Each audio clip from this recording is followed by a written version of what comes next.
भाइयों, आप लोग भी जिम जाते हो तो इस प्रजाति से बच के रहना। ये जिम में एक नई प्रजाति चल रही है जो आपके वर्कआउट की माँ बहन एक कर सकते हैं। ये होती है 5 फुटीय बोनों की प्रजाति, और ये 5-6 लोगों का एक ग्रुप होता है जो हमेशा जिम में एक साथ घुसेगा, एक साथ जाएगा। वर्कआउट के नाम पे इनको घंटा कुछ नहीं पता होता।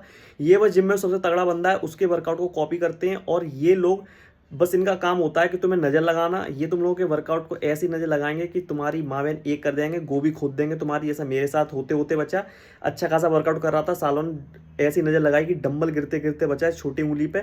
आज मेरा खेल खत्म हो जाता, कल को तुम्हारा भी खेल खत्म हो सकता है। तो इन लोगों से बच के रहो। सावधान, जनित में जारी।